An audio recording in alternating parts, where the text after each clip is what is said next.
Guys, welcome to my new video. ഈ പെട്ടിയൊക്കെ pack ചെയ്ത് ഞാൻ എവിടെയാണ് പോകുന്നതെന്നല്ലേ, ഞാൻ തഞ്ചാവൂർ വരെ ഒന്ന് പോവുകയാണ്. അത് നമ്മുടെ ഒരു അങ്കിളുടെ പരിപാടിക്ക് വേണ്ടിയാണ് നമ്മൾ പോകുന്നത്. ഷാരോൻ്റെ കുറച്ച് കസിൻസ് ഇങ്ങനെ മൂന്നാർ, തഞ്ചാവൂർ, മധുര അവിടെയൊക്കെ ഉണ്ട്. അതുകൊണ്ട് തന്നെ എന്തെങ്കിലും പരിപാടി വരുമ്പോൾ നമുക്ക് കുറച്ച് ലോങ് ട്രിപ്സ് ഒക്കെ ഉണ്ടാവും. സോ അങ്ങനെ തഞ്ചാവൂർ എത്തി അങ്കിള് നമ്മളെ പിക്ക് ചെയ്യാൻ വന്നിട്ടുണ്ടായിരുന്നു. നമ്മുടെ കസിൻസ് എല്ലാവരും ഉണ്ടായിരുന്നു കേട്ടോ. അങ്ങനെ സ്റ്റേ ഒക്കെ റെഡിയാക്കിയിരുന്നത് നമ്മൾ കസിൻസ് എല്ലാവരും ഒരുമിച്ച് തന്നെയായിരുന്നു. ഒരു അപ്പാർട്ട്മെൻറ്റ് ഫുള്ള് നമ്മൾ കസിൻസ് ആയിരുന്നു. സോ അതുകൊണ്ട് അടിപൊളിയായിരുന്നു.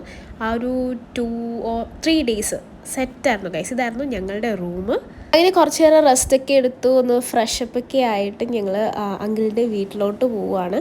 അന്നേരം ഇതായിരുന്നു എൻ്റെ ഔട്ട്ഫിറ്റ്. നമ്മൾ വന്നിരിക്കുന്നത് ഒരു ഫെസ്റ്റോളി കമ്മ്യൂണിന് വേണ്ടിയായിരുന്നു. ബട്ട് ഒരു മാരേജിൻ്റെ രീതിയിലുള്ള പരിപാടിയാണ് അവർ നടത്തിയത്. ആൻഡ് അവിടുത്തെ ഫുഡൊക്കെ അടിപൊളിയാണ്. പ്രത്യേകിച്ച് തമിഴ്നാട്ടിലെ ഫുഡ് പറയണ്ടല്ലോ. കുറേ വെറൈറ്റീസ് ഓഫ് ഫുഡ് എനിക്ക് ട്രൈ ചെയ്യാൻ പറ്റി. ആൻഡ് അടിപൊളിയായിരുന്നു. പരിപാടി ആക്ച്വലി 2 days ആയിരുന്നു. സാറ്റർഡേ ഈവനിങ് ഒരു പരിപാടി ഉണ്ടായിരുന്നു. ആൻഡ് അതിൻ്റെ ആയിരുന്നു ഞാൻ 2 ദിവസത്തെ വീഡിയോ കുറച്ചാക്കി എടുത്ത് ഒരു ഹോൾ വീഡിയോ പോലെ ചെയ്തിരിക്കുകയാണ്. ഇത് നമ്മളുടെ കസിൻ സിസ്റ്ററാണ്. പരിപാടിയൊക്കെ നല്ല ഗ്രാൻഡ് പരിപാടിയായിരുന്നു. ഈ മോളുടെ ആയിരുന്നു ഫെസ്റ്റോളി കമ്മ്യൂണിയൻ. പിന്നെ ആളൊരു സൂപ്പർ ഡാൻസറാണ് കേട്ടോ. ഇതാണ് അങ്കിളും ആൻറ്റിയും കേട്ടോ. അവരുടെയും ഡാൻസ് പെർഫോമൻസ് ഒക്കെ ഉണ്ടായിരുന്നു. ആൻഡ് ഇവരുടെയൊക്കെ കോസ്റ്റ്യൂം ഭയങ്കര അടിപൊളിയായിരുന്നു. എല്ലാവരുടെയും ഒരു കോമ്പിനേഷനും. പിന്നെ ഈ തമിഴ്നാട്ടിൽ എന്തെങ്കിലും ഫങ്ഷൻസ് ഉള്ളപ്പോഴത്തേക്ക് എല്ലാവരും ഒരുങ്ങി വരുന്ന കാണാൻ തന്നെ ഒരു പ്രത്യേക ഭംഗിയാണ്. പിന്നെ എൻ്റെ ശബ്ദം എന്താ ഇങ്ങനെ ഇരിക്കുന്നതെന്ന് ചോദിച്ചു കഴിഞ്ഞാൽ, എനിക്ക് ഈ ട്രിപ്പ് പോയിട്ട് വന്നപ്പോഴത്തേക്ക് പനിയായി, കുറച്ച് തോട്ട് ഇൻഫെക്ഷനൊക്കെ ആയിട്ടുണ്ടായിരുന്നു. പെട്ടെന്ന് ക്ലൈമറ്റ് ചേഞ്ച് ആയതുകൊണ്ടാണോ എന്നറിയത്തില്ല. പിന്നെ കുറേ ട്രാവലിംഗ് ഒക്കെ ഉണ്ടായിരുന്നു. ശേഷം കുറച്ച് DJ പരിപാടിയൊക്കെ ഉണ്ടായിരുന്നു. പിന്നെ പാനിപ്പൂരി ഉണ്ടായിരുന്നു. എവിടെ പോയാലും നമുക്ക് പാനിപ്പൂരി ഇല്ലാണ്ട് പറ്റൂലല്ലോ. പിന്നെ ഞങ്ങൾ ഫുഡൊക്കെ കഴിച്ചു. കുറേ ഫുഡുണ്ടായിരുന്നു. ലൈക്ക് നോൺ വെജ്, വെജിൽ തന്നെ കുറേ വെറൈറ്റീസ്. നമ്മളുടെ ഇവിടെ കേരളത്തിലൊക്കെ പരിപാടി നടത്തി കഴിഞ്ഞാൽ നോൺ വെജിലാണ് ഒരുപാട് വെറൈറ്റീസ് കാണാറുള്ളത് ഞാൻ. ബട്ട് ഇത് ഞാൻ വെജിലും കുറേ പുതിയ വെറൈറ്റീസ് ഉണ്ട് കേട്ടോ. അവിടുത്തെ പരിപാടി കഴിഞ്ഞു. നമ്മൾ റൂമിൽ പോയി കിടന്നു ഉറങ്ങി. അതിനുശേഷം സൺഡേ ആയിരുന്നു ഫെസ്റ്റോളി കമ്മ്യൂണിയൻ. അങ്ങനെ രാവിലെ തന്നെ ഞാൻ ഒരുങ്ങി സുന്ദരിയായിരിക്കുകയാണ്. അങ്ങനെ നമ്മൾ പള്ളിയിലൊക്കെ ചെന്നു. ബാൻഡൊക്കെ ഉണ്ടായിരുന്നു. അടിപൊളിയായിരുന്നു കേട്ടോ. പിന്നെ തമിഴ് മാസമായിരുന്നു, അതുകൊണ്ട് തന്നെ എനിക്കൊന്നും മനസ്സിലായില്ല. പള്ളിയിലെ വീഡിയോസൊന്നും എനിക്ക് ഒരുപാട് എടുക്കാൻ പറ്റിയില്ല. ബിക്കോസ് കുറച്ച് റെസ്ട്രിക്ഷൻസ് ഒക്കെ ഉണ്ടല്ലോ. പ്രത്യേകിച്ച് തമിഴ്നാടൊക്കെ ആയതുകൊണ്ട് തന്നെ കറക്റ്റ് ടൈമിങ്ങിന് കയറണം. കുർബാന തുടങ്ങിക്കഴിഞ്ഞാൽ പിന്നെ കയറാൻ പറ്റില്ല. അങ്ങനത്തെ കുറച്ച് സംഭവങ്ങളൊക്കെ ഉണ്ടായിരുന്നു. പക്ഷെ നമ്മൾ ഇടയ്ക്ക് വെച്ചിട്ട് ഇറങ്ങേണ്ടി വന്നു. എനിക്ക് തോട്ട് ഇൻഫെക്ഷനും പനി അവിടെ വെച്ചിട്ടുണ്ടായിരുന്നു. അങ്ങനെ നമ്മളൊരു അടുത്തൊരു മെഡിക്കൽ സ്റ്റോറിൽ വന്ന് ടാബ്ലറ്റ് മേടിച്ചിട്ടുണ്ടായിരുന്നു. സൺഡേ പരിപാടിയായിരുന്നു. ബിക്കോസ് സൺഡേ ആയതുകൊണ്ട് അവിടെ എല്ലാ ഷോപ്പും അവിടെ ക്ലോസ്ഡ് ആണ്. നമ്മൾ പിന്നെ ഏതോ ഒരു ഷോപ്പിൽ പോയിട്ടൊക്കെയാണ് നമുക്ക് മെഡിസിൻസ് ഒക്കെ കിട്ടിയത്. ഞാൻ ആക്ച്വലി ഇതിന് മുന്നേ വീഡിയോസിലൊക്കെ കണ്ടിട്ടുണ്ട്. ഇങ്ങനെ ലൈക്ക് മാരേജിനൊക്കെയാണ് ഞാൻ കണ്ടിട്ടുള്ളത്.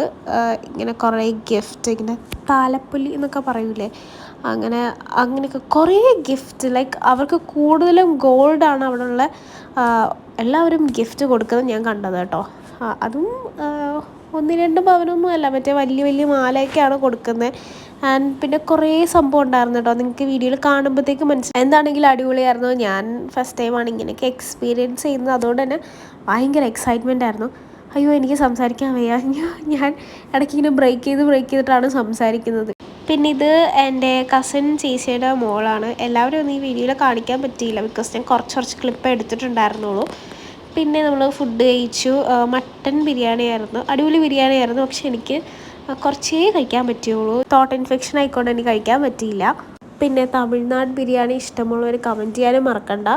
അതിനുശേഷം നമ്മൾ സ്റ്റേജിൽ കയറി നമ്മൾ കസിൻസ് ഫുള്ളും കൂടെ ഫോട്ടോയൊക്കെ എടുത്തിട്ടുണ്ടായിരുന്നു. ഇത് സീഗൽ ചേച്ചിയാണ് കേട്ടോ. അത് സീഗൽ ചേച്ചിയുടെ മോളായിരുന്നു.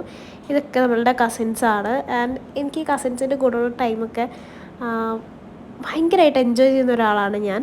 അത് കഴിഞ്ഞിട്ട് നമ്മൾ ആ വെയിലത്ത് പുറത്തിറങ്ങിയിട്ട് ഒരു ഫാമിലി ഫോട്ടോ എടുത്തു കേട്ടോ. അങ്ങനെ അതൊക്കെ കഴിഞ്ഞ് രാത്രി നമ്മൾ പള്ളിയിൽ വന്നിട്ടുണ്ടായിരുന്നു. വേറൊരു പള്ളിയിൽ കേട്ടോ. ഇവിടുന്ന് ആക്ച്വലി 1 മണിക്കൂറുള്ളൂ വേളാങ്കണ്ണിക്ക് പോകാൻ വേണ്ടി. പക്ഷെ നമുക്ക് പോകാൻ പറ്റിയില്ല. പോകണമെന്നൊക്കെ വിചാരിച്ചിരുന്നതായിരുന്നു. പിന്നെ ഞങ്ങൾ തിരിച്ചു പോകാൻ വേണ്ടി ബസ്സായിരുന്നു കേട്ടോ ബുക്ക് ചെയ്യുന്നത്, എറണാകുളത്തോട്ട് പോകാൻ വേണ്ടി. അന്നേരം നമുക്ക് സൺഡേ 11 o'clock ബസ്. അങ്ങനെ തിരിച്ച് ഞങ്ങളെ കൊണ്ടാക്കുന്നത് സുഭാഷങ്ങളായിരുന്നു. സുഭാഷങ്ങളുടെയൊക്കെ പരിപാടിക്കാണ് നമ്മൾ വന്നത്. എനിക്ക് ട്രെയിനിൽ വന്നത് ഒട്ടും കംഫർട്ടബിൾ ആയിരുന്നില്ല, ബിക്കോസ് ഞാൻ ഇത്രയും ലോങ് ഫസ്റ്റ് ടൈമാണ് ട്രെയിനിലൊക്കെ ട്രാവൽ ചെയ്യുന്നത്. പക്ഷേ ബസ് അടിപൊളിയായിരുന്നു. ഭയങ്കര കംഫർട്ടബിൾ ആയിരുന്നു. എനിക്ക് ട്രെയിനേക്കാളും കൂടുതൽ ഇഷ്ടം ബസ് തന്നെയാണ്. ഇനി ഞാൻ ഇതേപോലെ ലോങ് ട്രിപ്സ് ഉണ്ടെങ്കിൽ ഡെഫിനറ്റ്ലി ഞാൻ ബസ്സേ ചൂസ് ചെയ്യത്തുള്ളൂ. അപ്പോൾ ഇത്രയൊക്കെ ഉള്ളൂ ഗൈസ്. എൻ്റെ വീഡിയോ ഇഷ്ടപ്പെട്ടെങ്കിൽ ലൈക്ക് ആൻഡ് സബ്സ്ക്രൈബ്. ചാച്ചാ ബൈ ഉമ്മ.